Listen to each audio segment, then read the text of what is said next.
Assalamualaikum warahmatullahi wabarakatuh. Perkenalkan, nama saya Apian Andugra, kelas B semester 6, Prodi Administrasi Publik.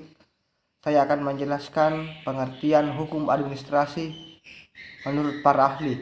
Yang pertama, menurut Prajudi Atmosudirjo mengemukakan ada 3 arti pada administrasi negara, yaitu 1.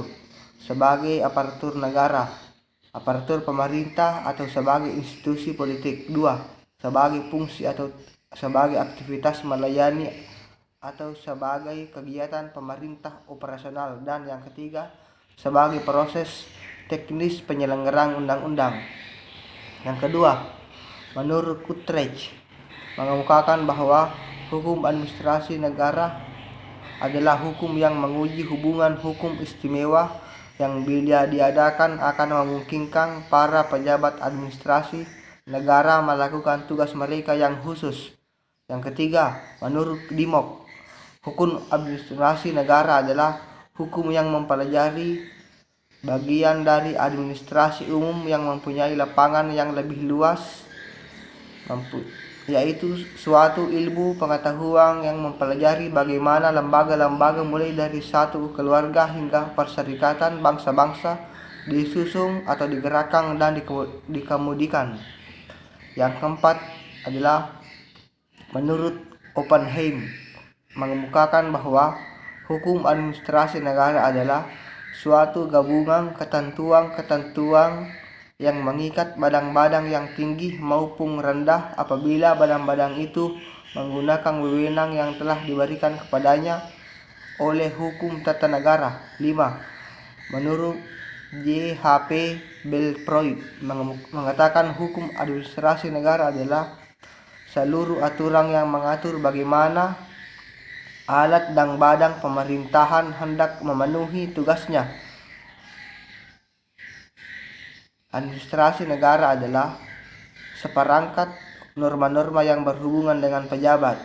6. Menurut Bahsan Mustafa, yaitu suatu gabungan jabatan-jabatan yang dibentuk dan disusun secara bertingkat sertakan tugas dalam melakukan sebagian pekerjaan pemerintahan dalam arti luas yang tidak diserahkan pada badan-badan pembuat undang-undang dan badan kehakiman.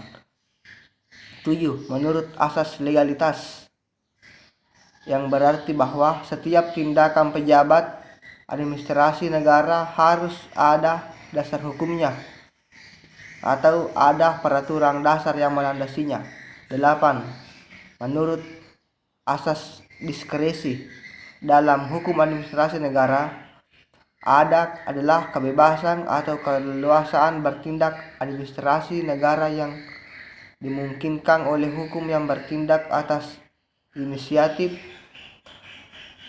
sendiri guna menyelesaikan persoalan-persoalan penting yang mendesak yang aturannya belum ada dan tindakan tersebut harus dapat dipertanggungjawabkan. 9. Menurut hukum tata negara merupakan hukum yang mengatur tentang struktur organisasi dan badan-badan negara, sedangkan hukum administrasi negara merupakan hukum yang mengatur tentang kewenangan badan-badan negara secara praktis. Hubungan antar hukum tata negara dengan hukum administrasi. Hukum tata negara merupakan hukum yang mengatur tentang struktur organisasi dan badan-badan negara, sedangkan hukum administrasi negara merupakan hukum yang mengatur tentang kewenangan badan-badan negara secara praktis. Hukum tata negara dan hukum administrasi memiliki kekhususan masing-masing, tapi tetap saling melengkapi dan tidak dapat dipisahkan. Sekian.